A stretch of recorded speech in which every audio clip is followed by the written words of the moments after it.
Good morning students, my self doctor Kanchan Goyal.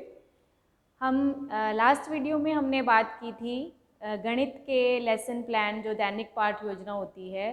तो पाठ योजना बनाने से पहले हम क्या बनाते हैं, सबसे पहले जो टीचर है वो प्लानिंग करता है और उस प्लानिंग से पहले उद्देश्य बनाता है, क्योंकि कोई भी चीज़ आप बिना उद्देश्य के नहीं हो सकती। जिस चीज़ के पीछे कोई उद्देश्य नहीं है वो उस सही दिशा हमें नहीं मिल पाएगी उसके लिए। तो टीचर है जो मैंने पहले लास्ट वीडियो में भी आपके साथ डिस्कस किया था। तो जो उद्देश्य हैं सबसे पहले वो लेसन प्लान के बनते हैं, क्योंकि टीचर प्लानिंग करते हुए सोच रहा है, क्योंकि हर लर्निंग के बाद क्या हो रहा है, अब कुछ व्यवहार में परिवर्तन हो रहा है। तो टीचर लेसन प्लान बनाते हुए ये सोचता है कि जब मेरे छात्र ये वाला लेसन पढ़ लेंगे तो उनके व्यवहार में क्या परिवर्तन आएगा। इसके तहत लास्ट वीडियो में मैंने आपके साथ दो उद्देश्य डिस्कस किए थे। एक पहला उद्देश्य था ज्ञानात्मक उद्देश्य, दूसरा उद्देश्य था अवबोधात्मक उद्देश्य। अब उसी कड़ी में मैं दूसरे दो उद्देश्य ले रही हूँ गणित शिक्षण में, जिसका जो हमने वृत्त की परिधि एक प्रकरण लिया था, उसी दिशा में आपके आज ये दो मैंने उद्देश्य लिए हैं, ज्ञानोपयोग और कौशलात्मक। ज्ञानोपयोग शब्द से हमें क्लियर है कि जो भी हम ज्ञान लेते हैं उसका कहीं ना कहीं पे प्रयोग करेगा बच्चा।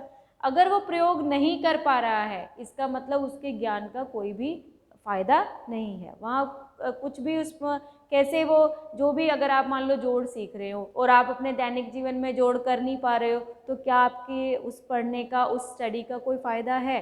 तो टीचर लेसन प्लान बनाने से पहले ये सोचता है कि जब मेरे बच्चे, जैसे मैं वृत्त की परिधि के ऊपर लेसन बना रही हूँ, तो जब मेरे बच्चे वृत्त की परिधि के बारे में जान जाएंगे तो वो इस ज्ञान का प्रयोग अपने दैनिक जीवन में कर सकेंगे। बहुत सारी चीज़ें होती हैं, मान लो आपके कोई गोल आपको बनाना है, पूजा के थाल के ऊपर रुमाल ढकने का गोल बनाना है और उसके ऊपर आपको उसके चारों ओर गोटा लगाना है, तो आप कहाँ पर लगाओगे, वृत्त की परिधि के ऊपर। अब आपको आप एक बार में निकाल लोगे कि आपको कितने गोटे की ज़रूरत है, क्योंकि आप क्या करोगे, उस कपड़े की त्रिज्या निकाल लोगे और त्रिज्या निकाल कर उसके चारों ओर का गोटा, उसकी वृत्त की परिधि का जब आपको फॉर्मूला आ जाएगा, सूत्र आ जाएगा, आप लगा सकते हो। तो इस तरह से आप अपने सीखे हुए ज्ञान का क्या है, वृत्त की परिधि के जो सीखा हुआ उसके लिए ज्ञान है उसका दैनिक जीवन में प्रयोग कर सकते हैं।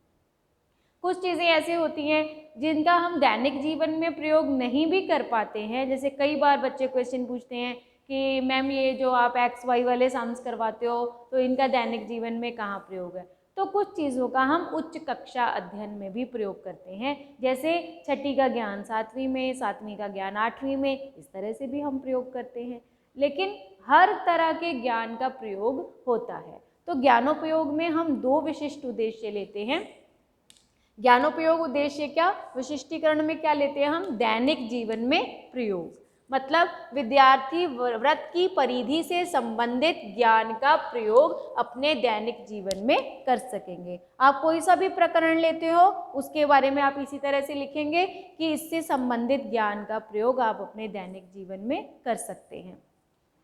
दूसरा प्रयोग, जैसा कि मैंने आपके साथ डिस्कस किया है, उच्च कक्षा अध्ययन में प्रयोग। कुछ चीज़ें ऐसी होती हैं जिनका प्रयोग, जैसे लाभ हानि है, ब्याज है, प्रतिशत है, ऐसी जो जोड़ घटाव गुणा भाग, इन सब चीज़ों का प्रयोग हम अपने दैनिक जीवन में ज़्यादातर करते ही रहते हैं। लेकिन कुछ ऐसे टॉपिक्स होते हैं, जैसे मान लो त्रिकोणमिति है, उसका बहुत ज़्यादा यूज़ हमारे दैनिक जीवन में नहीं होता, तो उस ज्ञान का प्रयोग हम कहाँ करते हैं, उच्च कक्षा में। जैसे छठी का ज्ञान 7वीं में, 7वीं का ज्ञान 8वीं में। तो हमारा दूसरा इसका विशिष्टीकरण क्या है, उच्च कक्षा के अध्ययन में प्रयोग। मतलब कैसे लिखोगे आप, छात्र वृत्त की परिधि से संबंधित ज्ञान का प्रयोग उच्च कक्षा के अध्ययन में कर सकेंगे, मतलब हायर क्लासेस में कर सकेंगे। इसी कड़ी में जो अगला उद्देश्य आता है वो है कौशलात्मक उद्देश्य। देखो, कौशलात्मक उद्देश्य में बहुत सारी चीज़ें आती हैं, चार्ट बनाना, मॉडल बनाना, सारणी बनाना, गणना करना, कैलकुलेशन, जिसमें हमारी कुशलता हो जाती है। तो इसमें इसमें आप टॉपिक के अकॉर्डिंग, जो भी आपका टॉपिक है उसके अकॉर्डिंग आप इसका विशिष्टीकरण लिखते हैं। जैसे आप कोई आप ज्यामिति पढ़ा रहे हैं तो आप चार्ट बना सकते हो, उससे कंसर्न में मॉडल बना सकते हो, उसके सवाल तो हम हल करेंगे ही करेंगे। और जैसे आप मान लो ग्राफ पढ़ा रहे हो तो ग्राफ बनाना सीख जाएंगे बच्चे, तो उसमें आप ग्राफ बनाना लिखोगे। जैसे आप कोई चीज़ कोई जैसे मान लो जोड़ भाग गुणा का क्वेश्चन है तो उसमें गणना करना सीखेंगे। तो इस तरह से कौशलात्मक उद्देश्य का जो विशिष्टीकरण है वो अलग अलग तरह से लिखा जा सकता है। जैसे यहाँ पर मेरा टॉपिक है वृत्त की परिधि, तो इसमें मैंने क्या लिखा है, गणना करना तो सब में ही आ जाएगा। छात्र वृत्त की परिधि से संबंधित सवालों को शुद्धता व शीघ्रता से हल कर सकेंगे। शुद्धता व शीघ्रता मतलब ये क्या है, कुशलता। ये मैंने इसलिए लिया ना, कौशलात्मक उद्देश्य मतलब इसमें वो कुशल हो जाएंगे, वो गणना कभी गलत नहीं करेंगे, शुद्धता से भी करेंगे और शीघ्रता से भी करेंगे, टाइम भी नहीं लेंगे। ठीक है। दूसरा, चार्ट व मॉडल बनाना। छात्र वृत्त की परिधि से संबंधित चार्ट व मॉडल बना सकेंगे। वो इजीली चार्ट के ऊपर वृत्त बना सकेंगे या वो गत्ते का मॉडल बना सकते हैं वृत्त की परिधि से संबंधित। तो इस तरह से ये जो दो उद्देश्य हैं आपके, तो ज्ञानोपयोग उद्देश्य और कौशलात्मक उद्देश्य, ये चार आपके टोटल उद्देश्य हो गए हैं। दो उद्देश्य मैंने फर्स्ट वाले वीडियो में डिस्कस किए थे, दो उद्देश्य ये हैं। तो गणित शिक्षण में हम लोग इन चार उद्देश्यों के बारे में अध्ययन करते हैं। इसके बाद उद्देश्यों के बाद जब भी जो टीचर है वो लेसन बनाता है, लेसन प्लान में तो आप उद्देश्य लिखेंगे ही, लेकिन जब आप कक्षा में पढ़ाएंगे, वो विषय वस्तु जब पढ़ाना है, वो उद्देश्य आपको वहाँ पर नहीं बताने हैं।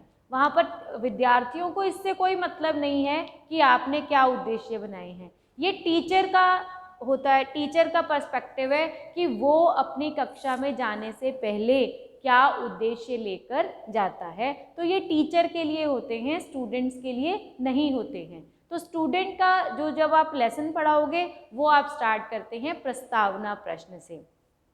अब मैं नेक्स्ट वीडियो में आपके साथ डिस्कस करूंगी प्रस्तावना प्रश्न। उससे पहले मैं डिस्कस करूंगी आपके साथ पूर्व ज्ञान। पूर्व ज्ञान क्या होता है, तो इस तरह से हम स्टेप बाय स्टेप इस लेसन को कवर करेंगे। उसके बाद पाठ का विकास कैसे होता है ये भी हम डिस्कस करेंगे।